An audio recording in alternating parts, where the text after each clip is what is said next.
Part की शुरुआत में हमें पता चलता है कि डॉन क्रीक के फाइट के दौरान नामी लूफी का शिप लेकर कहीं गुम चुकी थी। तभी जोनी का पार्टनर बताता है कि शायद नामी अरलोंग नाम के पायरेट से लड़ने और उसके खजाने को हथियाने गई है। तभी हमें बताया जाता है कि अरलोंग एक फिशमैन है जिसकी आधी बॉडी इंसान की और आधी बॉडी फिश की बनी हुई है। ये बात सुनने के बाद लूफी अरलोंग का ड्राइंग बनाने लगता है जो कि काफी हद तक फनी लग रहा था। तभी जोनी का पार्टनर बताता है कि अरलोंग 7 वॉर लॉर्ड्स में से एक है और उसको गवर्नमेंट का भी सपोर्ट है क्योंकि वो लूटे हुए खजाने से गवर्नमेंट को भी कुछ हिस्सा देता है और फिशमैन अरलोंग टोटल 20 टाउन्स को कंट्रोल करता है। दूसरी तरफ हम नामी को देखते हैं जो कि अपने टाउन जा रही थी। सरप्राइजिंग की बात तो ये है कि फिशमैन अरलोंग जहाँ रहता है वही नामी का होम टाउन भी है। सरप्राइजली हमें पता चलता है कि नामी फिशमैन अरलोंग से मिली हुई है। इसका मतलब क्या वो लूफी को धोखा दे रही थी? खैर ये तो हमें आगे ही पता चलेगा। नामी के वापस आने पर वो सभी पायरेट्स पार्टी करने लगते हैं। अगली तरफ हम जोरो, यूसुफ और जोनी को देखते हैं जो कि नामी का तलाश करते करते फिशमैन अरलोंग के इलाके में आ चुके थे। फिशमैन अरलोंग के इलाके में आने के बाद जोरो अपना सोर्स निकालता है और डायरेक्ट फिशमैन से लड़ने जाता है, लेकिन जोरो को रोकते हुए यूसुफ और जोनी जोरो को रस्सियों से बांध देता है और फिशमैन के डर से जोरो को अकेला छोड़कर दोनों पानी में कूद जाते हैं। अनलकीली जोरो फिशमैन अरलोंग के आदमियों के कब्जे में पड़ जाता है। जोरो को फिशमैन अरलोंग के सामने लाया जाता है। तभी फिशमैन अरलोंग पूछता है, ओ जोरो, तुम तो बताओ तुम यहाँ क्या करने आए हो? जोरो बताता है कि वो एक लड़की का तलाश करते हुए आया है। इन द सेम टाइम वहाँ पर बड़े एटीट्यूड से नामी आ जाती है। नामी को फिशमैन अरलोंग के साथ देखकर जोरो काफी शॉक हो जाता है और नामी से पूछता है कि आखिर वो यहाँ पर क्या कर रही है। जोरो बोलता है, अच्छा नामी, तो ये तुम्हारा असली रूप है, मतलब तुम लूफी को धोखा दे रही थी। तभी नामी बोलती है, तुम्हें शौक लगा क्या जोरो? खैर तुम्हें मैं बता देती हूँ कि मैं अरलोंग टीम की एक लीडर हूँ। इस सिचुएशन को छोड़कर अगली तरफ लूफी और जोनी का पार्टनर दोनों खाने के लिए फाइट करने लगते हैं। बताओ। इन द सेम टाइम वहाँ पर एक सी मॉन्स्टर आ जाता है। वो सी मॉन्स्टर लूफी का खाना खाने की कोशिश करता है, लेकिन लूफी उसको एक पंच मारकर दूर फेंक देता है। वो सी मॉन्स्टर फिर से अटैक करता है, लेकिन सांजी उसे मारकर भगा देता है। अगली तरफ जोरो सीधा पानी में जंप कर देता है। अब जोरो के हाथ और पैर दोनों बंधे हुए थे, इसलिए जोरो डूबने लगता है, लेकिन इन वक्त पर नामी जोरो को बचा लेती है। तभी जोरो बोलता है, नामी तुमने अभी क्या किया तुम्हें पता है ना? तुम खुद को लीडर बोलती हो, तुम एक लड़के को मरता हुआ तक नहीं दे सकती। खैर तुम लीडर बनने का अच्छा नाटक कर लेती हो नामी। जोरो की ये सब बात सुन के नामी गुस्सा हो जाती है और जोरो को मारने लगती है एंड फाइनली जोरो को कैद कर लिया जाता है। लेकिन उसी रात को नामी छुपकर जोरो के पास जाती है और जोरो के रस्सियों को काट कर जोरो को आजाद कर देती है और बोलती है, जोरो तुम यहाँ से भाग जाओ, तुम अकेले ही फिशमैन अरलोंग से नहीं लड़ सकते, तो जल्दी करो यहाँ से भाग जाओ। अगली तरफ अरलोंग एक सिटी में जाकर वहाँ के कैप्टन को मारने लगता है। तभी एक लड़की आती है जो कि नामी की तरह दिखाई दे रही थी। वो लड़की फिशमैन अरलोंग को धमकी देकर रोकने लगती है। उस लड़की का कॉन्फिडेंस देख के उस सिटी के लोग भी फिशमैन अरलोंग को धमकी देने लगते हैं, बट फिशमैन अरलोंग उन धमकियों से कहाँ डरने वाला था, वो उस कैप्टन को उल्टा ही मारने लगता है। तभी एक घर के ऊपर यूसुफ आकर अरलोंग को डराने लगता है, लेकिन फिशमैन अरलोंग उस घर को उठाकर डिस्ट्रॉय कर देता है। फिशमैन अरलोंग का ये रूप देखकर यूसुफ डर के मारे फिर से भाग जाता है। दूसरी तरफ हमें पता चलता है कि नामी और फिशमैन अरलोंग के बीच एक एग्रीमेंट साइन हुआ था। लकीली वो एग्रीमेंट का डेट खत्म होने में बस कुछ ही दिन बाकी हैं और नामी ये भी बताती है कि वो 100 मिलियन बेरीज को ऑन करके इस सिटी को फिशमैन अरलोंग से खरीदने वाली है ताकि वो इस सिटी को फिशमैन अरलोंग के केस से छुड़ा सके। दूसरी तरफ हम जोरो को देखते हैं जो कि सारे आदमियों को मारकर आराम से बैठा होता है। उसी की दूसरी तरफ लूफी की टीम भी फाइनली फिशमैन अरलोंग के इलाके में पहुंच चुकी थी। फिशमैन अरलोंग देखता है कि जोरो ने उसके आदमियों को कुत्ते की तरह मारा होता है। अपने आदमियों को मार खाता देख फिशमैन अरलोंग गुस्से के मारे आग बबूला हो जाता है। In the same time फिशमैन Arlong के आदमी यूसुफ को जैसे न तैसे पकड़ लेते हैं। तभी अरलोंग का एक आदमी बोलता है, बॉस मुझे लगता है कि नामी ने ही जोरो की मदद की है। याद करो बॉस, उसने डूबते टाइम भी जोरो को बचाया था ना? नामी छुपकर उन सब की बातें सुन रही थी। तभी नामी सामने आती है और बोलती है, फिशमैन अरलोंग मैं इस क्रू में 8 साल से हूँ, तो आपको मुझ पर इतना भी भरोसा नहीं है? नामी की इस बात को सुनकर फिशमैन अरलोंग नामी से माफी मांगने लगता है। अरलोंग का भरोसा जीतने के लिए नामी यूसुफ को चाकू मारकर पानी में फेंक देती है। अनलकीली ये नजारा जोनी देख लेता है। उसी की अगली तरफ लूफी का शिप भी अनकंट्रोल हो जाता है, तो इसलिए लैंड में थोड़ा बहुत दिक्कत हो जाता है और शिप डायरेक्ट जाकर पहाड़ से टकरा जाता है। इन द सेम टाइम वहाँ पर जोनी आता है और बोलता है, हम लेट हो गए बिग ब्रो यूसुफ, मारा गया, नामी ने उसे मार डाला। जोनी की इस बात को सुन के सबके सब शॉक हो जाते हैं। जोनी गुस्से में बोलता है कि नामी एक घटिया लड़की है, वो शुरू से ही पैसे के पीछे थी और वो हम सबको धोखा दे रही थी। लेकिन जोनी की इस बात पर लूफी काफी ज्यादा गुस्सा हो जाता है। लूफी मानने को तैयार ही नहीं था कि नामी यूसुफ को मार सकती है। इन द सेम टाइम वहाँ पर नामी आ जाती है। नामी को देखकर जोनी काफी ज्यादा गुस्सा हो जाता है। तभी नामी कहती है कि वो सब लोग मिलकर भी फिशमैन और लोंग को नहीं हरा सकते। फिशमैन और लोंग के सामने वो सब कीड़े मकोड़े की तरह हैं। तभी जोरो नामी से यूसुफ के बारे में पूछता है। नामी बताती है कि उसने यूसुफ को मार कर पानी में फेंक दिया है। ये सुनने के बाद जोरो को नामी के ऊपर बहुत ही ज्यादा गुस्सा आ जाता है और वो नामी को मारने आगे बढ़ता है। लेकिन सांची आगे आकर जोरो को रोक लेता है। लेकिन ये साला लूफी इस सिचुएशन में भी सोने लगता है। क्या करूँ भाई इसका मैं। और नामी भी वहाँ से चली जाती है। दूसरी तरफ हम यूसुफ को देखते हैं और हमें पता चलता है कि नामी ने यूसुफ को मारा नहीं था, बल्कि मारने का नाटक करके ही उसे बचाया था। जैसे न तैसे यूसुफ जोरो को लूफी और सांची के पास आ जाता है। यूसुफ को जिंदा देखकर सारे के सारे उससे पूछने लगते हैं कि उसे तो नामी ने मार दिया था ना, तब वो जिंदा कैसे है। यूसुफ बताता है कि फिशमैन और लोंग से बचाने के लिए नामी ने उसे मारने का नाटक किया था। इन द सेम टाइम वहाँ पर नामी की बड़ी बहन आ जाती है और वो नामी की पास्ट की बातें बताने लगती है। लेकिन लूफी को नामी के पास से कोई भी लेना देना नहीं था, इसलिए वो वॉक करने चला जाता है। हमें बताया जाता है कि नामी एक अनाथ लड़की थी और उसे एक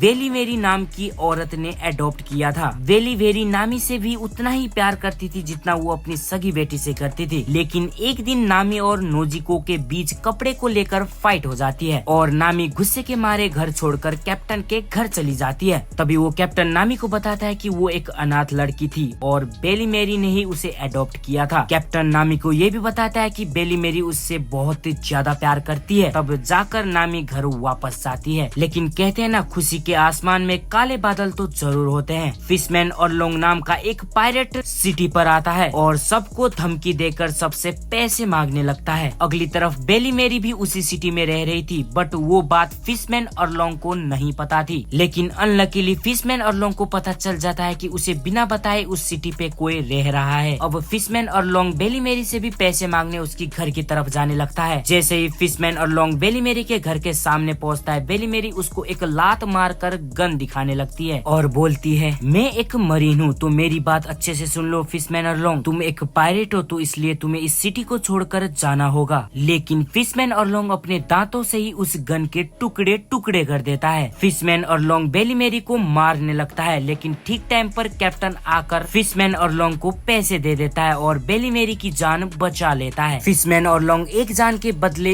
1 लाख यौन पैसा लेता है। अब बेली मेरी के साथ नामी और नोजिको भी रहती थी, तो इसलिए बेली मेरी को अब 3 लाख यौन देना पड़ेगा। लेकिन बेली मेरी के पास इतने पैसे नहीं थे कि वो तीनों की जान बचा सके। उसी की अगली तरफ गांव के सारे लोग हथियार पकड़कर बेली मेरी की मदद करने आते हैं, लेकिन वो लोग फिशमैन और लोंग के सामने कुछ नहीं कर पाते। बट पैसे ना देने के कारण और लोंग बेली मेरी को मार देता है। बेली मेरी को मारने के बाद फिशमैन और लोंग नामी को भी अपने साथ लेकर चला जाता है। नामी को ले जाने के बाद गांव वाले सारे मिलकर प्लान बनाने लगते हैं, लेकिन इन द सेम टाइम वहाँ पर नामी आ जाती है और बताती है कि उसने अरलोंग पायरेट क्रू को ज्वाइन कर लिया है। नामी की इस बात को सुनकर सारे लोग हक्के बक्के रह जाते हैं। तभी नोजी को नामी पर चिल्लाती है और पायरेट क्रू को ज्वाइन करने का कारण पूछती है। तभी नामी बताती है कि वो डर डर कर जिंदा नहीं रहना चाहती और वो बेली मेरी जैसे मरना भी नहीं चाहती। नामी की इस बात को सुनकर कैप्टन नामी से नफरत करने लगता है और उसे वहाँ से जाने को बोलता है। सीन प्रेजेंट पे आ जाता है। दूसरी तरफ कुछ मरीन को पता चल जाता है कि नामी के पास लूटा हुआ खजाना है, इसलिए वो खजाना को लेने नामी के पास चले जाते हैं। सारे मरीन मिलकर नामी के खजाने को ढूंढने लगते हैं, बट नामी उन्हें रोक लेती है। इन सारे मरीन को और किसी ने नहीं, फिशमैन और लोंग ने भेजा था। इसका मतलब फिशमैन और लोंग नामी को धोखा दे रहा था। इस बात को सुनकर नामी को बहुत ज्यादा शौक लग जाता है। अनलकीली उन मरीन को नामी का खजाना भी मिल जाता है। नामी ने विलेज को प्रोटेक्ट करने के लिए वो खजाना जैसे न तैसे कलेक्ट किया था। इसी कारण नामी उन मरीन को मारने जाती है, लेकिन कैप्टन और नोजिको दोनों मिलकर नामी को रोक लेते हैं। बट वो मरीन का लीडर नोजिको को गोली मार देता है, बट जैसे न तैसे नोजिको को बचा लिया जाता है। फिशमैन और लोंग को इस हरकत को देखकर नामी काफी ज्यादा गुस्सा हो जाती है और वो फिशमैन और लोंग को मारने चली जाती है। बट वो अकेली लड़की फिशमैन और लोंग के सामने क्या ही कर पाती, वो वहाँ से रोते हुए चली जाती है। अब लगता है कि फाइनल बैटल की घड़ी आ चुकी है। सारे सिटी के लोग फिशमैन और लोंग से लड़ने के लिए रेडी हो जाते हैं, लेकिन इन द सेम टाइम वहाँ पर नामी आ जाती है और उन सबको रोकने लगती है। बट इस बार नामी की बात कोई नहीं सुनता, वो सब लोग अरलोंग से लड़ने चले जाते हैं। नामी को फिशमैन अरलोंग पे इतना गुस्सा आ रहा था कि वो अपने ही हाथ पे बने अरलोंग के टैटू को नाइफ से काटने लगती है, लेकिन लूफी आकर नामी को रोक लेता है। नामी अंदर से ही इतना ज्यादा टूट चुकी थी कि वो अब कुछ नहीं कर सकती थी। तभी नामी लूफी से रोते हुए मदद मांगने लगती है और लूफी भी हेल्प करने को रेडी हो जाता है। एंड फाइनली वहाँ पर जोरो, सांजी, यूसुफ और जोनी भी आ जाते हैं। लिटरली बता रहा हूँ, मैं इस सिचुएशन पे काफी ज्यादा एक्साइटेड था। सीन चेंज होता है, लूफी बड़े एटीट्यूड से फिशमैन अरलोंग के सामने आ जाता है और पूछता है, अरे भाई एक बात बताओ, तुम में से फिशमैन अरलोंग कौन है? अच्छा, एक और छोटा बच्चा मुझसे लड़ने आ गया। मैं हूँ फिशमैन अरलोंग, बताओ क्या कर लोगे तुम?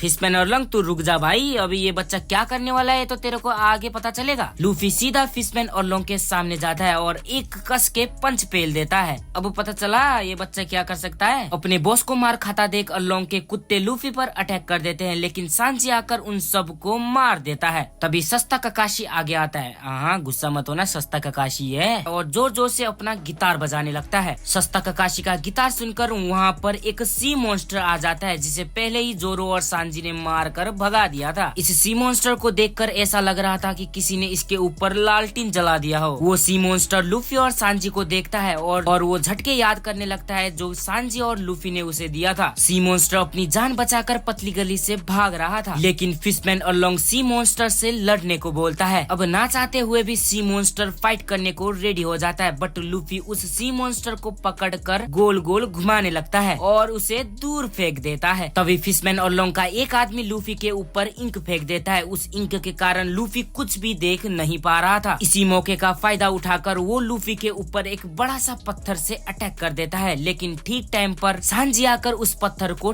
तोड़ देता है। ये बात तो हमको पता ही है कि लूफी हमेशा अपने ही खोदे गए गड्ढे में खुद भी फंस जाता है। सी मॉन्स्टर को गोल गोल घुमाने के चक्कर में लूफी के पैर जमीन पे धंस गए थे। तभी फिशमैन अरलोंग आता है और लूफी को उठाकर पानी में फेंक देता है। आप लोग को पता नहीं है तो मैं बता देता हूँ, डेविल फ्रूट खाने के बाद तो लूफी स्विम नहीं कर सकता। सांजी लूफी को बचाने पानी में जाने लगता है, बट जोरो उसे रोक लेता है। जोरो बताता है कि अरलोंग एक फिशमैन है, अगर वो लूफी को बचाने पानी में जाएंगे तो अरलोंग आके उन्हें पानी में ही मार देगा। उसी की अगली तरफ लूफी डूबते ही जा रहा था। अगली तरफ जोरो भी काफी कमजोर हो चुका था। वो फिशमैन अरलोंग से नहीं लड़ पा रहा था क्योंकि हॉकआई के री अटैक अभी तक नॉर्मल नहीं हुए थे। अनलकीली फिशमैन अरलोंग का एक आदमी सांजी को भी मार कर दूर फेंक देता है। अब लूफी की टीम फिशमैन अरलोंग के सामने काफी कमजोर हो चुकी थी। उसी की दूसरी तरफ लूफी की मदद करने कैप्टन और नोजी को पानी के अंदर चले जाते हैं। कैप्टन हथौड़े से उस स्टोन को तोड़ने लगते हैं, लेकिन वो स्टोन बहुत ही ज्यादा हार्ड था, इस कारण से वो स्टोन भी नहीं टूट रहा था। जैसे न तैसे जोरो और सांजी दोबारा लड़ने के लिए रेडी हो जाते हैं। जोरो फाइनली अपने तीनों स्वॉर्ड्स को पकड़ता है एंड अरलोंग के आदमी को काट देता है। अगली तरफ सांजी भी लूफी को बचाने पानी में चला जाता है, लेकिन सांजी को पानी में मारने के लिए अरलोंग का आदमी भी पानी में कूद जाता है। दूसरी तरफ हम देखते हैं कि नोजी को लूफी की सिर को स्ट्रेच करके बाहर लेकर आती है ताकि लूफी को ऑक्सीजन मिल सके। अब पानी के अंदर सांजी और अरलोंग के आदमी के बीच फाइट शुरू हो जाती है। पानी के अंदर ना लड़ पाने के कारण सांजी बहुत ही ज्यादा मार खाने लगता है। सांजी की हालत बहुत ज्यादा खराब हो चुकी थी। सांजी जैसे न तैसे सांस फेरने के लिए ऊपर जाने लगता है, लेकिन अरलोंग का आदमी फिर से सांजी को रोक लेता है। अब सांजी अपने फुल स्ट्रेंथ पे आ चुका था, वो ज्यादा देर तक सांस फेर के नहीं रह सकता था। इन द सेम टाइम सांजी अपने दांतों से उस आदमी पर अटैक कर देता है। ना चाहते हुए भी फिशमैन अरलोंग के आदमी को बाहर आना पड़ता है और इस तरह सांजी बाल बाल बच जाता है। बहुत मशक्कत के बाद फाइनली लूफी को भी होश आ जाता है। लूफी को होश आता देख सांजी फिर से पानी में जाता है और अपने पैर से उस पत्थर को तोड़ देता है। पत्थर से आजाद होते ही लूफी डायरेक्ट फिशमैन अरलोंग को मारने लगता है। लूफी इतना फास्ट अटैक कर रहा था कि फिशमैन अरलोंग चाहकर भी उसके अटैक को डॉज नहीं कर पा रहा था। बट हम कैसे भूल सकते हैं कि वो भी फिशमैन अरलोंग है, इतनी जल्दी वो हार कैसे मान लेता। लूफी के इतने सारे पंचेस खाने के बाद भी वो दोबारा फाइट के लिए खड़ा हो जाता है। फिशमैन अरलोंग लूफी पर बैक टू बैक अटैक करने लगता है, बट लूफी उन सारे अटैक्स को इजिली डॉज कर रहा था। तभी फिशमैन अरलोंग गुस्से से बोलता है, बच्चे तुम में और मुझ में क्या अंतर है पता है तुम्हें? तुम मुझे कभी नहीं हरा सकते, लेकिन मैं तुम्हें इजिली हरा सकता हूँ। रिप्लाई देते हुए लूफी बोलता है, अरे आधी मछली आधी इंसान, लगता है तू गलत फैमिली में जी रहा है। मैं हारूंगा, वो भी एक फिश से। भूल जा भाई, तू भूल जा। लूफी दो स्वॉर्ड्स पकड़ता है और बैक टू बैक अटैक करता है, बट फिशमैन अरलोंग अपने दांतों से ही उन स्वॉर्ड के टुकड़े टुकड़े कर कर देता है। बट लूफी एक पंच मार कर अरलोंग के सारे दांत तोड़ देता है, लेकिन फिशमैन अरलोंग के दांत दोबारा ग्रो हो जाते हैं। इस फिशमैन के तो दांत ऐसे ग्रो हो रहे हैं जैसे कि मेरा बाप का बिजनेस भी ग्रो नहीं होता यार। फिशमैन अरलोंग सीधा पानी में चला जाता है और छुप के लूफी पर अटैक करने लगता है। लूफी उन सारे अटैक को डॉज नहीं कर पा रहा था, जिस कारण लूफी काफी ज्यादा घायल हो जाता है। बट एट द एंड जैसे न तैसे लूफी गम पावर का यूज करके अरलोंग को पानी में जाने से रोक लेता है। फिर क्या फिशमैन अरलोंग की फिर से धुलाई शुरू, लेकिन फिर भी फिशमैन अरलोंग फाइट के लिए दोबारा खड़ा हो जाता है। अरे ओड़ा सर, कैसा ओपोनेंट बना दिया, साला मरने का नाम ही नहीं ले रहा। अब फाइनली फिशमैन अरलोंग अपना स्वॉर्ड निकालता है जो कि कई खतरनाक था। उस स्वॉर्ड की मदद से फिशमैन अरलोंग लूफी के ऊपर बैक टू बैक अटैक करने लगता है। लकीली लूफी उन अटैक्स को डॉज कर रहा था, बट एक अटैक लूफी को हिट हो ही जाता है, लेकिन शुक्र है उस अटैक से लूफी ज्यादा घायल नहीं होता। अब लूफी गुस्से के मारे आग बबूला हो जाता है और एक बहुत ही खतरनाक किक मारता है। लूफी के उस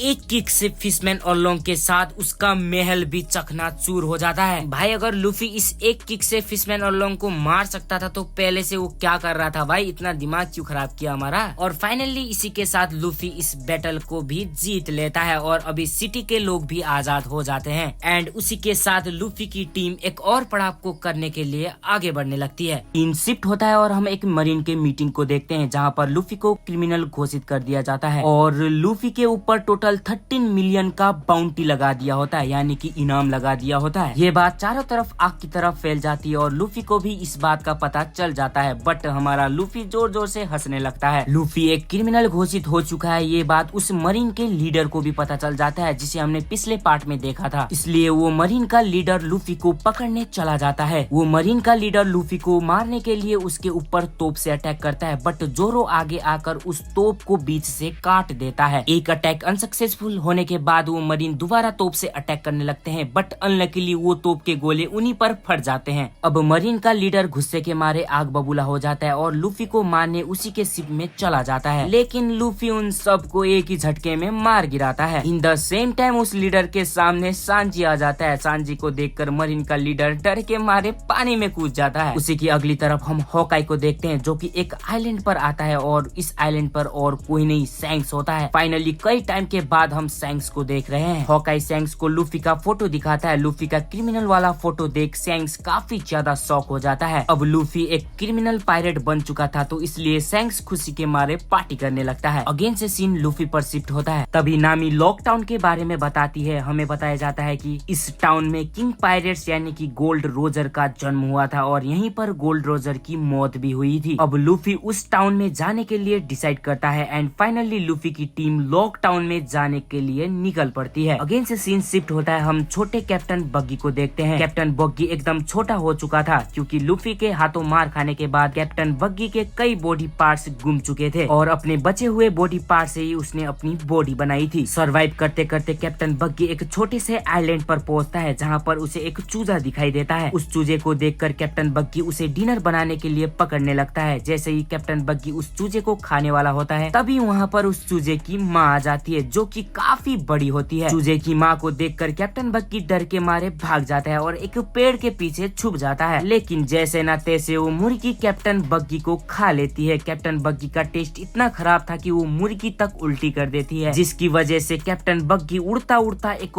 दूसरे आइलैंड पर पहुंच जाता है। ये वही आइलैंड था जहां पर लूफी की टीम ऑलरेडी पहुंच चुकी थी। इस बुटके को देखकर कुछ याद आया। अब दोनों छुटकनों के बीच फाइट शुरू हो जाती है। दोनों फाइट में काफी फनी लग रहे थे। एक दूसरे को मारता है तो एक दूसरे को मारने लगता है। दोनों फाइट करने के दौरान बताते हैं कि वो दोनों एक पायरेट हुआ करते थे। अब दोनों पायरेट थे और दोनों की हालत सेम थी, इसलिए एक दूसरे की तकलीफ वो समझ सकते थे। फिर क्या वो दोनों मिलकर खाना खाने लगते हैं। अब दोनों एक ही तकलीफ से गुजर रहे हैं तो दोनों एक दूसरे की तकलीफ तो समझेंगे ही ना। अगली सुबह कैप्टन बग्गी अपने सफर पर वापस जाने लगता है, लेकिन फिर से कैप्टन बग्गी के सामने एक बड़ा सा जानवर आ जाता है। वो जानवर बग्गी को खाने ही वाला था कि एक लड़की शिप में आकर बग्गी को बचा लेती है। वो लड़की कैप्टन बग्गी को अपने साथ ले जाती है और ये लड़की भी लूफी की तलाश कर रही थी। अब ये लड़की कौन है और क्यों लूफी की तलाश कर रही थी ये तो हमें आगे ही पता चलेगा। उसी की दूसरी तरफ हम कैप्टन बग्गी के क्रू को देखते हैं जो कि एक आइलैंड पर कैप्टन बग्गी का समाधि बना रहे थे। उन्हें लग रहा था कि कैप्टन बग्गी अब मर चुका है, इसी कारण से वो सब मिलकर कैप्टन बग्गी के अंतिम संस्कार कर रहे थे। उसी दौरान मोजी और काबाजी के बीच लड़ाई शुरू हो जाती है। मोजी बोलता है कि अब वो इस क्रू का लीडर बनेगा। अगली तरफ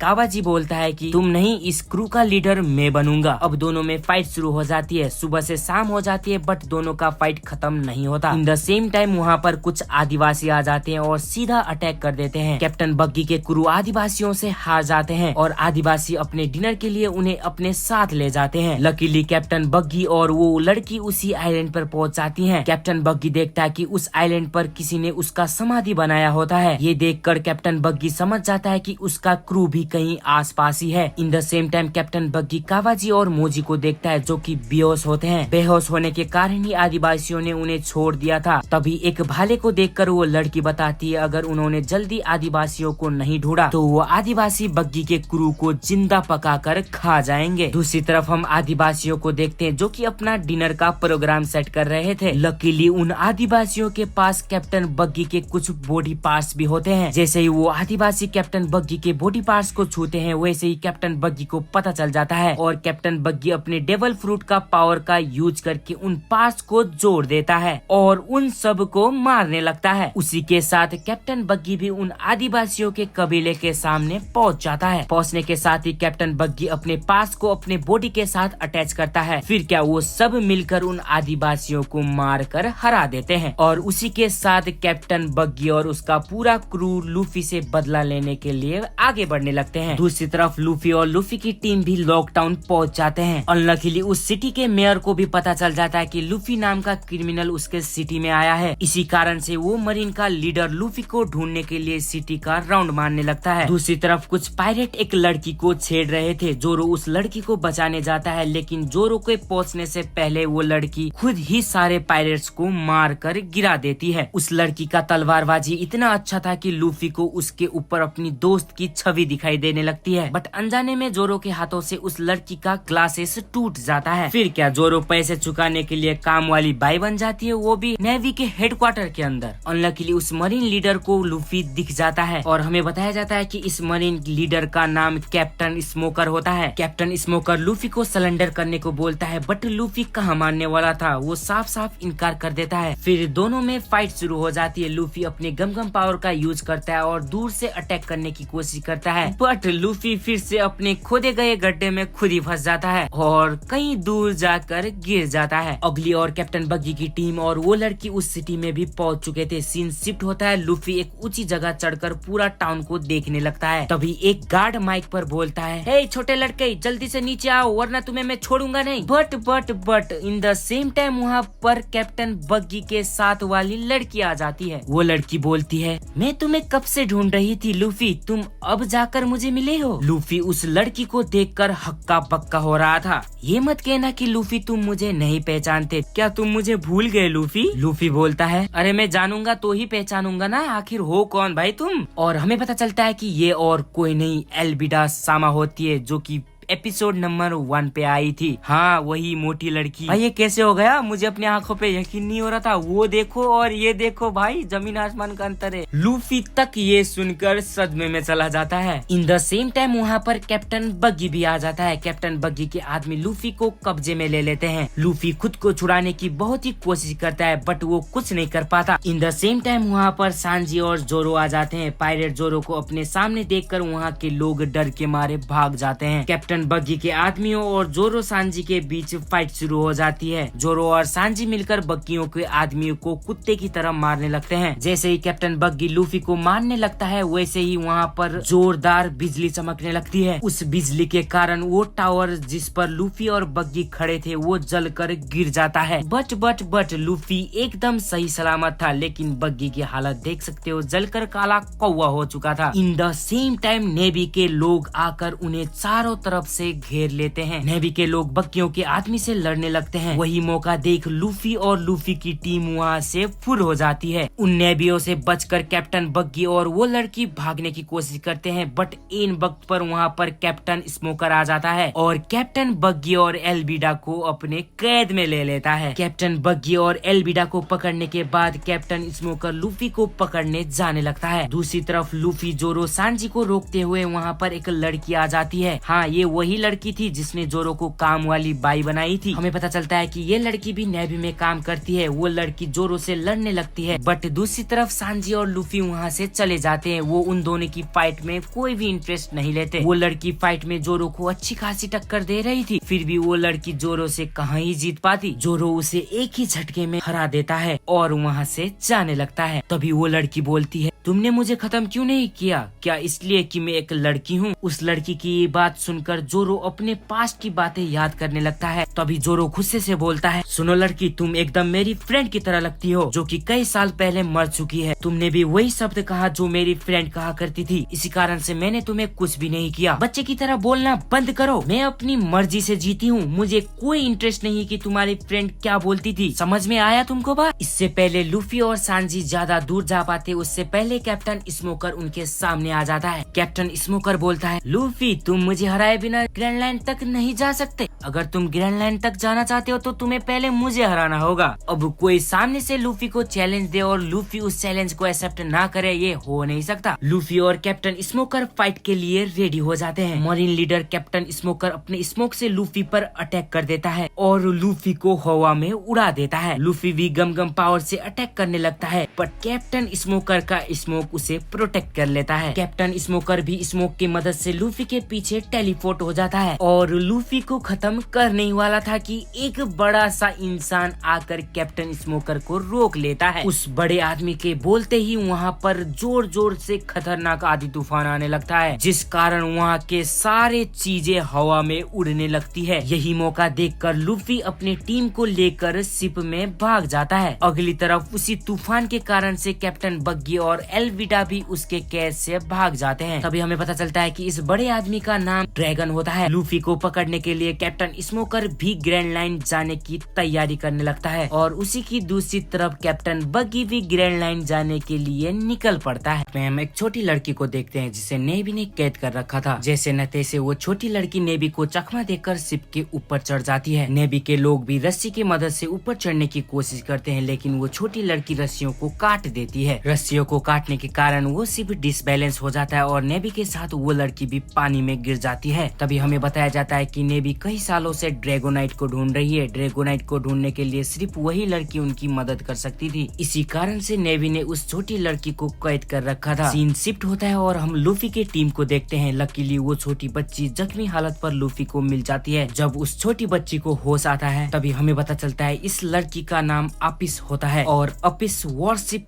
आइलैंड से बिलोंग करती है। अपिस को सही सलामत घर पहुंचाने के लिए लूफी की टीम वॉरशिप आइलैंड जाने का डिसाइड करती है। अगली तरफ नेवी लूफी के शिप को देख लेते हैं। अब लूफी के ऊपर 30 मिलियन का बाउंटी लगा था, इसी कारण से नेवी लूफी का पीछा करने लगते हैं। नेवी का लीडर लूफी को सरेंडर करने को बोलता है, बट लूफी साफ साफ इनकार कर देता है। फिर क्या, नेवी के लोग तोप से हमला करने लगते हैं। जैसे न तैसे लूफी की टीम उन तोपों से बच रही थी। इन द सेम टाइम वहाँ पर एक जोरदार हवा का लहर आता है। वो हवा का लहर इतना फास्ट था कि लूफी के शिप को अपने साथ लेकर चली जाती है। इसी तरह लूफी नेवी से बच जाता है। सीन चेंज होता है, तभी जोरो बोलता है, पता नहीं मुझे ऐसा क्यों लग रहा है, बट शायद हमारा शिप मूव नहीं कर रहा है। जोरो की ये बात सुन के नामी जोर से चिल्लाने लगती है और बोलती है, ये बहुत ही बड़ी प्रॉब्लम है, हम काम बेल्ट के अंदर एंटर हो चुके हैं। नामी बताती है, काम बेल्ट एक ऐसी जगह है जहाँ पर किसी तरह का भी मूवमेंट नहीं हो सकता, यानी कि इस जगह कुछ भी नहीं हिल सकता। इन द सेम टाइम वहाँ पर कुछ सी मॉन्स्टर आ जाते हैं और लूफी के शिप को अपने सिर पर उठा लेते हैं। तभी एक मेंढक डायरेक्ट अपिस के ऊपर अटैक कर देता है, लेकिन ठीक टाइम पर लूफी अपने हाथों को लंबा करके उस छोटी बच्ची को बचा लेता है। वही मौके का फायदा उठाकर वो छोटी बच्ची मॉन्स्टर की नाक पर गुदगुदी कर देती है। गुदगुदी करने के कारण वो मॉन्स्टर जोर से छींक मारता है। छींक मारने के वजह से लूफी का शिप टप्पा खाते खाते काम बेल्ट एरिया से बाहर निकल जाता है और उसी के साथ लूफी की टीम आगे बढ़ने लगती है। कुछ टाइम के सफर के बाद फाइनली लूफी की टीम वॉरशिप आइलैंड पहुंच जाती है। लेकिन लूफी की बुरी किस्मत, नेवी का एक आदमी लूफी और उस छोटी बच्ची को फिर से देख लेता है। तभी हमें ड्रैगोनाइट के बारे में बताया जाता है। दरअसल कई साल पहले इस आइलैंड पर ड्रैगन रहा करते थे। ड्रैगन के बोन्स को ही ड्रैगोनाइट कहा जाता है और एक बार ड्रैगोनाइट को अचीव करने से इमोर्टैलिटी को भी अचीव किया जा सकता है। इसी कारण से नेवी ड्रैगोनाइट के पीछे पड़ी है। सीन चेंज होता है। वो छोटी सी लड़की बैग में बहुत सारा खाना भर के जंगल की ओर जाने लगती लगती है। उस छोटी लड़की को देखकर लूफी और नामी भी उसका पीछा करने लगते हैं। पीछा करते करते नामी और लूफी एक गुफा में पहुंच जाते हैं। वो छोटी लड़की गुफा में किसी से बात कर रही थी। जब लूफी और नामी जाकर देखते हैं वो दोनों काफी शॉक हो जाते हैं। दरअसल उस गुफा के अंदर एक बहुत ही बड़ा और कमजोर ड्रैगन था। हमें बताया जाता है कि इस ड्रैगन का नाम ग्रैंडपा रियो होता है। तभी वो छोटी लड़की बताती है कि ग्रैंडपा रियो कई साल से इसी गुफा में है। वो ड्रैगन इतना कमजोर है कि वो ठीक से खड़ा भी नहीं हो सकता। अगेन से वो छोटी लड़की बताती है अगर किसी तरह इस ड्रैगन यानी कि ग्रैंडपा रियो को लॉस्ट आइलैंड पर ले जाया जाता है तो इस ड्रैगन को सारी शक्ति वापस मिल जाएंगी। लेकिन लॉस्ट आइलैंड कहाँ पर एग्जिस्ट करता है किसी को नहीं पता। ये सारी बातें सुनने के बाद लूफी काफी ज्यादा एक्साइटेड हो जाता है और लूफी इस ड्रैगन की मदद करने का वादा करता है। इसका मतलब लूफी का न्यू मिशन है लॉस्ट आइलैंड को ढूंढना। बट अगली तरफ नेवी की पूरी सेना वारशिप आइलैंड पर पहुंच जाती है। ड्रैगन को सही सलामत लॉस्ट आइलैंड ले जाने और नेवी से बचने के लिए नामी एक प्लान बनाती है। एक तरफ जोरो और यूसुफ चुपके से अपने शिप को लेकर चले जाते हैं। दूसरी तरफ ड्रैगन को ले जाने के लिए लूफी और सांजी एक लकड़ी से व्हीकल बनाते हैं। ड्रैगन को उस व्हीकल में रख के सही सलामत ले जाते इससे पहले नेवी उन लोगों को देख लेते हैं। इतना बड़ा ड्रैगन को देखकर सारे नेवी फायर कर देते हैं। लेकिन एंड वक्त पर लूफी आगे आकर उन बुलेट को अपने ऊपर ले लेता है। अब ये तो हम सबको पता है कि लूफी के ऊपर गन का कोई भी डैमेज नहीं होता। इसी कारण से नेवी के आदमी स्वॉर्ड लेकर अटैक कर देते हैं। लेकिन सांजी और लूफी मिलकर सबको नॉकआउट कर देते हैं। सारे आदमियों को नॉकआउट होता देख एक आदमी आगे आता है और बोलता है मुझे कोई फर्क नहीं पड़ता कि तुम पायरेट हो या नहीं हो, मुझे तो बस वो इमोर्टल वाला ड्रैगन चाहिए। अगर अपनी खैर चाहते हो तो उसे मेरे हवाले कर दो वरना। बट लूफी और सांजी उसके बात को फुल इग्नोर कर देते हैं। गुस्से में आकर वो आदमी लूफी और सांजी के ऊपर वाइंड स्टाइल अटैक कर देता है। अनलकीली वो अटैक हिट भी होता है। बट उस टाइम लूफी और सांजी का मेन मकसद था उस ड्रैगन को बचाना। इसी कारण से लूफी और सांजी फिर से उस आदमी को इग्नोर कर देते हैं और अपने प्लान को एग्जीक्यूट कर देते हैं। उसके बाद लूफी, नामी, सांजी उस ड्रैगन को लेकर डायरेक्ट पानी में चले जाते हैं एंड शिप के पीछे उस व्हीकल को अटैच कर देते हैं। और फाइनली लूफी की टीम उस लॉस्ट आइलैंड की तलाश में निकल पड़ती है। सफर के दौरान लूफी की टीम को आधी तूफान का सामना करना पड़ता है जिसकी वजह से काफी प्रॉब्लम क्रिएट होती है। बट एंड द एंड वो लोग सब संभाल लेते हैं। एक प्रॉब्लम सॉल्व हो जाती है तो दूसरी प्रॉब्लम क्रिएट हो जाती है। नेवी की पूरी फोर्स आकर लूफी की टीम को घेर लेते हैं। नेवी का वही आदमी आता है और उस छोटी बच्ची को मारने लगता है। अपने सामने छोटी बच्ची को मार खाता देख ड्रैगन गुस्से के मारे आग बबूला हो जाता है। ड्रैगन जैसे न तैसे खड़ा होता है और इतनी जोर से दहाड़ मारता है कि वहाँ की सारी चीजें थर-थर कांप रही थी। उसके बाद ड्रैगन अपना पंख फैलाता है और उड़ने की कोशिश करता है and finally at the end dragon उड़ ही जाता है। ड्रैगन को उड़ता देख नेवी का लीडर फायर करने का ऑर्डर देता है। बैक टू बैक तोप से हमला होने लगता है बट उन हमलों से ड्रैगन टस से मस नहीं होता।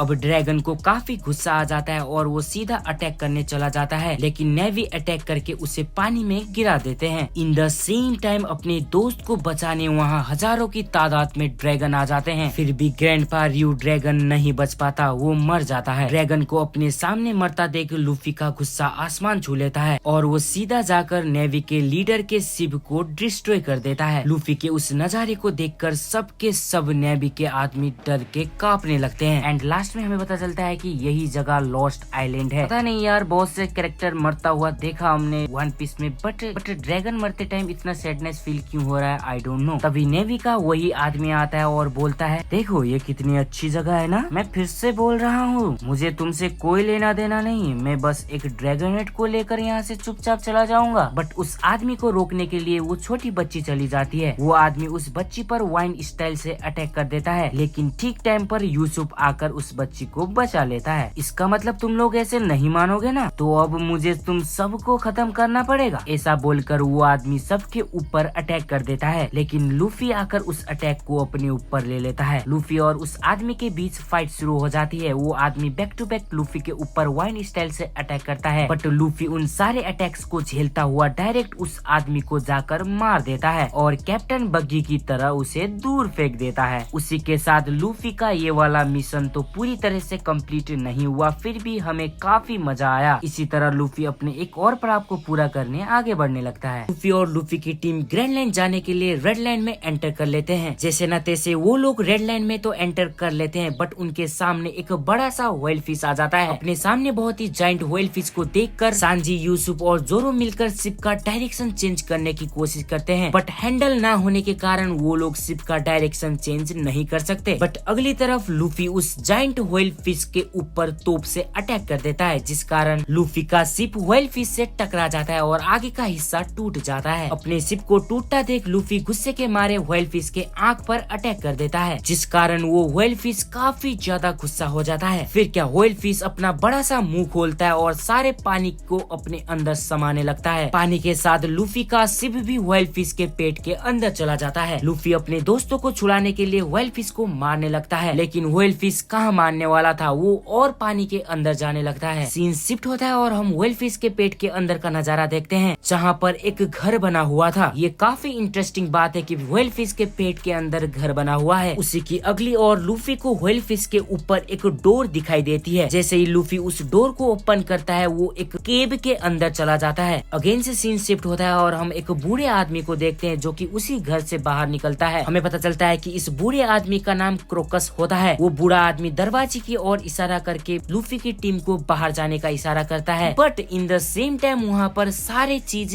हिलने लगती है। जब यूसुफ उस बूढ़े आदमी को ये सब हिलने का रीजन पूछता है, तब वो बूढ़ा आदमी बताता है कि व्हेल फिश अपना सर रेड लाइन के पत्थरों पर मार रहा है। अब वो बड़ा सा व्हेल फिश क्यों अपने सिर को रेड लाइन पे मार रहा है, खैर ये तो हमें आगे ही पता चलेगा। वो बूढ़ा आदमी सीधा पानी में कूद जाता है। अगली तरफ हम दो लोगों को देखते हैं, एक का नाम मिस्टर 9 होता है और दूसरे का नाम मिस वेडनेसडे होता है। दूसरी ओर लूफी टप्पा खाते खाते मिस्टर 9 और वेडनेसडे से टकरा जाता है और वो तीनों भी टप्पा खाते खाते उसी जगह पहुंच जाते हैं जहाँ पर जोरो नामी यूसुफ थे। अगली तरफ वो व्हेल फिश शांत होने का नाम ही नहीं ले रहा था, इसलिए वो बूढ़ा आदमी एक जगह चढ़कर व्हेल फिश को एक इंजेक्शन लगा देता है, जिस कारण व्हेल फिश शांत हो जाता है। उसी की दूसरी तरफ सांजी की हरकतें देखो, नामी को छोड़कर दूसरे लड़की के साथ रोमांस करने में लगा है। तभी हमें बताया जाता है कि मिस्टर 9 और मिस वेडनेसडे व्हेल फिश को मारना चाहते हैं, ताकि वो लोग इस व्हेल फिश को खाने की तौर पर अपने विलेज ले जा सके। जब ये बात लूफी को पता चलती है, लूफी काफी गुस्से में आकर उन दोनों को एक एक पंच पेल देता है। तभी वो बूढ़ा आदमी बताता है कि इस व्हेल फिश का नाम लाबून है और लाबून वर्ल्ड का लार्जेस्ट व्हेल फिश में से एक है। बूढ़ा आदमी ये भी बताता है कि लाबून कई सालों से एक सी पायरेट क्रू का इंतजार कर रहा है। अब हमें लाबून की स्टोरी बताई जाती है। जब लाबून छोटा था, तब वो भटकते भटकते एक पायरेट शिप के सामने आ जाता है। लाबून उन पायरेट के साथ कई महीने बिताता है, जिस कारण लाबून और उन पायरेट के बीच काफी अच्छी दोस्ती हो जाती है। यहाँ तक कि उन पायरेट्स ने तो लाबून को अपना एक क्रू मेंबर भी मान लिया था। एक दिन वो सभी पायरेट ग्रैंड लाइन जाने का डिसाइड करते हैं, बट वो लाबून को अपने साथ नहीं ले जा सकते थे। तभी उस पायरेट क्रू का लीडर बोलता है, लाबून मेरे यार, हम तुम्हें अपने साथ नहीं ले जा सकते, बट मैं तुमसे वादा करता हूँ कि मैं तुमसे मिलने जरूर आऊंगा। ऐसा बोलने के साथ ही वो सभी पायरेट ग्रैंड लाइन की ओर जाने लगते हैं, बट 50 साल बीतने के बाद भी वो पायरेट क्रू लाबून से मिलने नहीं आती। लेकिन लाबून आज भी उन पायरेट का इंतजार करता है। कहानी सुनने के बाद लूफी की टीम उस व्हेल फिश के पेट से बाहर निकल जाती है। बाहर निकलने के साथ ही लूफी सीधा जाकर व्हेल फिश से लड़ने लगता है। लूफी को व्हेल फिश से लड़ता देख सबके सब हैरान हो चुके थे। तभी लूफी लाबून को बोलता है, अरे भाई तू मुझे हराना चाहता है, फिलहाल तो तू मुझे नहीं हरा सकता मेरे भाई। अरे भाई हमारे बीच में फाइट अभी पूरी नहीं हुई है, इसलिए हम दोबारा फाइट करेंगे। मुझे पता है कि वो पायरेट क्रू दोबारा तुमसे मिलने नहीं आएंगे, बट मैं तुम्हारा हमेशा राइवल रहूंगा। ग्रैंड लाइन जाने के बाद मैं तुमसे मिलने जरूर आऊंगा, ये मेरा वादा है मेरे भाई। जब मैं वापस आऊंगा तो हम दोबारा फाइट करेंगे। ये बातें सुनकर व्हेल फिश के आंख भर आती हैं और इसी के साथ लूफी की टीम ग्रैंड लाइन की ओर बढ़ने लगती है। सफर करते करते वो लोग ग्रैंड लाइन के विस्की पीक नाम वाले सिटी में पहुंच जाते हैं, जहाँ पर सारे लोग मिलकर लूफी और लूफी की टीम का वेलकम करते हैं और जोर शोर से पार्टी करते हैं। उस गाँव के लोग लूफी और लूफी की टीम को इतना पिला देते हैं कि वो सबके सब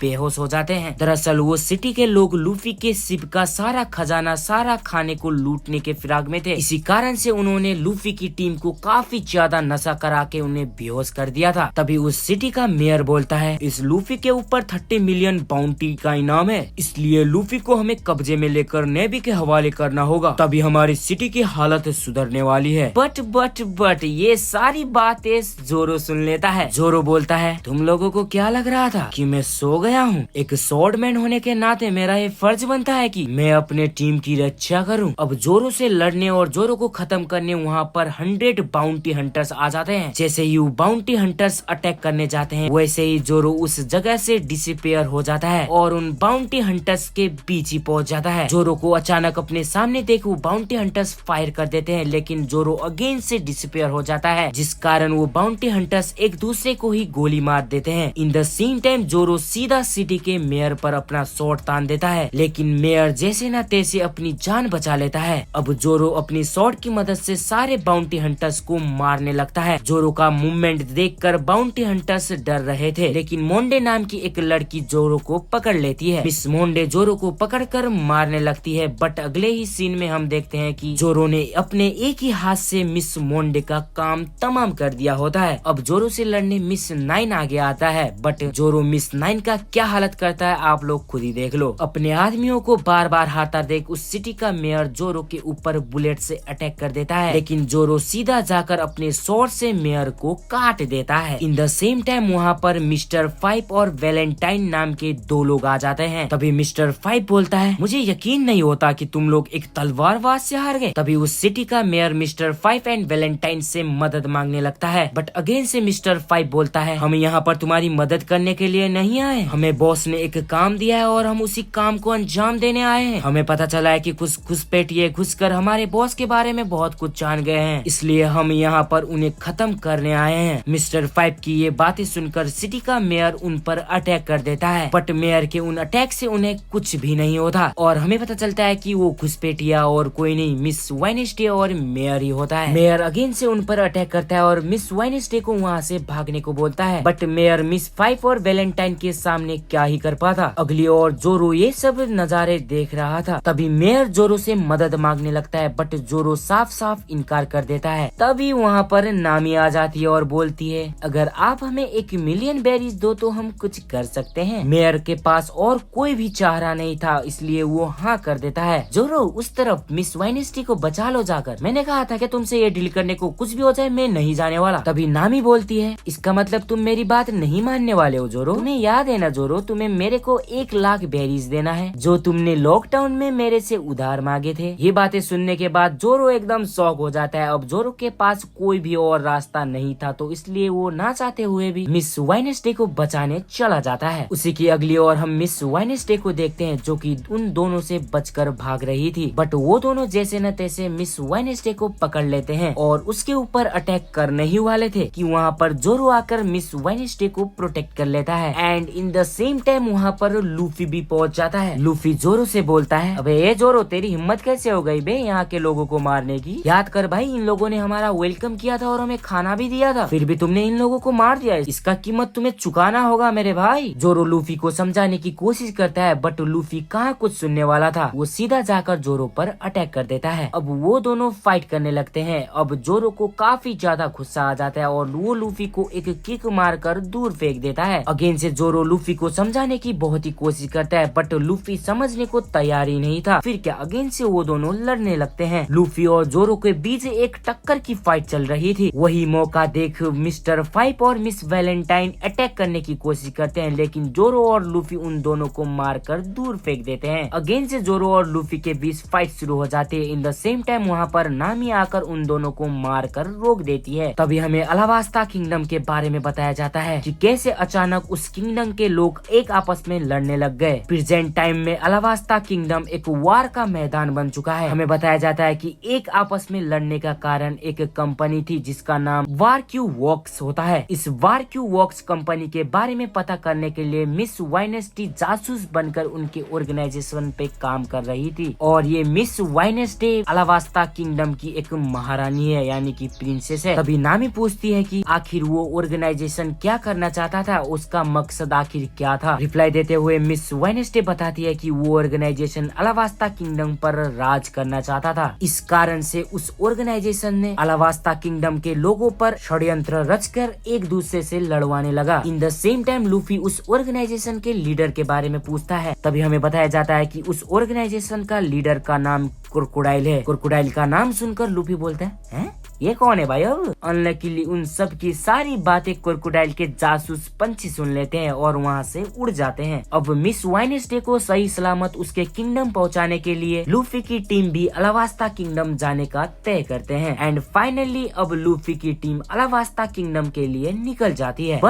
बट अचानक लूफी के शिप में एक लड़की आ जाती है जिसका नाम मिस ऑल संडे होता है। एक तो साला मेरे को समझ नहीं आ रहा, किसी का नाम संडे, किसी का नाम वेडनेसडे, किसी का नाम थर्सडे, किसी का नाम सैटरडे। भाई ओड़ा सर, नाम की कमी थी तो हिंदुस्तान से उठा लेते यार, बहुत नाम है। तभी हमें पता चलता है कि मिस ऑल संडे क्रोकोडाइल की एक पार्टनर है, क्रोकोडाइल की राइट हैंड भी बोल सकते हो तुम। एंड यही एक लड़की है जो क्रोकोडाइल के बारे में सब कुछ जानती है। ऑल संडे अपने डेवल फ्रूट का पावर का यूज करके लूफी के हेड को पकड़ लेती है और लूफी से बोलती है, मैंने तुम्हारे बारे में बहुत ही सुना है, तुम मोंकी डी लूफी हो ना। उसी की अगली तरफ हेड छीनने के कारण लूफी गुस्से के मारे आग बबूला हो जाता है। तभी अगेन से वो लड़की बोलती है, तुम लोग कितने अनलकी हो ना, तुमने उसी लड़की का मदद किया जिस लड़की के पीछे क्रोकोडाइल पड़ा है। खैर मैं बता देती हूँ, तुम्हारा शिप गलत डायरेक्शन में जा रहा है, अगर तुम इसी रास्ते से जाना चाहते हो तो तुम्हें ये रास्ता बहुत ही लंबा पड़ने वाला है। ऐसा बोलने के साथ ही वो लड़की अपने कछुए में बैठकर चली जाती है। फाइनली कई घंटों के सफर के बाद लूफी की टीम लिटिल गार्डन नाम की जगह पहुंच जाते हैं। वो आइलैंड अपने पुराने ही टाइम में अटका हुआ था, इस कारण से वहाँ पर डेंजरियस और ह्यूज प्लांट होते थे। वो जगह देखने के बाद लूफी और मिस वेडनेसडे एडवेंचर करने उस आइलैंड के अंदर चले जाते हैं। थोड़ी ही देर बाद लूफी और मिस वेडनेसडे उस आइलैंड के अंदर डॉरी नाम के एक बड़े से इंसान से मिलते हैं जो कि एक जाइंट वॉरियर होता है। डॉरी लूफी और मिस वेडनेसडे से दोस्ती कर लेता है। उसी की अगली तरफ जोरो और सांजी के बीच बेट लग जाती है कि कौन सबसे ज्यादा मीट कलेक्ट कर सकता है और फिर दोनों शिप छोड़कर मीट की तलाश में निकल जाते हैं। अब नामी और यूसुफ शिप में अकेले होते हैं। तभी वहाँ पर ब्रोगी नाम का एक बड़ा सा वॉरियर जाइंट आता है जिसे देखकर नामी और यूसुफ की हालत खराब हो जाती है। ब्रोगी नामी और यूसुफ को अपने साथ अपने घर ले जाने का डिसाइड करता है। दूसरी तरफ मिस्टर 5 वैलेंटाइन मिस 3 वहाँ आते हैं और ये रिवील करते हैं कि वो दोनों जाइंट वॉरियर के ऊपर 100 मिलियन की बाउंटी है। इसी के साथ मिस्टर 3 ऑर्डर दे देता है कि उन स्ट्रॉ हेड के साथ उन जाइंट वॉरियर को भी खत्म कर दिया जाए। सीन शिफ्ट होता है और डॉरी बताता है कि करीब 100 साल से वो और ब्रोगी फाइट कर रहे हैं। हालांकि फाइट करने का रीजन दोनों भूल चुके हैं, बट बाद में रिवील होता है कि उन दोनों के बीच वार का रीजन एक हंटिंग कंपटीशन है। उस टाइम के बाद डॉरी और ब्रोगी फिर से लड़ने वाले होते हैं। ड्रोगी को अचानक इंटरनल इंजरीज की वजह से सफर करना पड़ता है जो कि वियर की वजह से होता है। तभी हमें पता चलता है कि मिस्टर 5 ने अपने डेवल फ्रूट की मदद से उस बियर में कुछ छेड़छाड़ किया था, लेकिन डॉरी को लगता है कि लूफी ने इस बियर पर कुछ मिलाया है, इसीलिए डॉरी लूफी पर अटैक करने लगता है, लेकिन लूफी अपने गम पावर का यूज करके उसे मार गिराता है। दूसरी ओर मिस्टर 3 और मिस्टर गोल्डन भी जोरो को कैप्चर कर लेते हैं एंड नामी को भी कैप्चर कर लेते हैं। विलन की टीम जैसे न तैसे सबको अपने कब्जे में ले लेते हैं सिवाय लूफी और यूसुफ के, क्योंकि लूफी एक बड़े से पत्थर के बीच दबा हुआ था और यूसुफ की हालत आप लोग देख सकते हो। दूसरी तरफ मिस 3 तीनों को एक लूप होल में कैप्चर कर लेता है, जिसके कारण धीरे धीरे वो तीनों एक कैंडल में कन्वर्ट होते ही जाएंगे। जोरो अपने स्वॉर्ड की मदद से अपने आप को छुड़ाने की कोशिश करता है, बट कैंडल हार्ड होने के कारण जोरो कुछ नहीं कर पाता। जोरो उस लूप होल से अपने आप को रिलीज करने के लिए अपने खुद के पैर काटने को तैयार होता है, but in the same time जैसे न तैसे वहाँ पर लूफी और यूसुफ आ जाते हैं। इसी के साथ ये वाला पार्ट यहीं पर खत्म हो जाता है। अब क्या लूफी और यूसुफ अकेले ही उन सब को हरा कर अपनी टीम को बचा पाएंगे? खैर ये तो हम अगले पार्ट में ही देखने वाले हैं। उसके लिए लाइक सब्सक्राइब जरूर कर देना। आज के लिए इतना ही, बाय।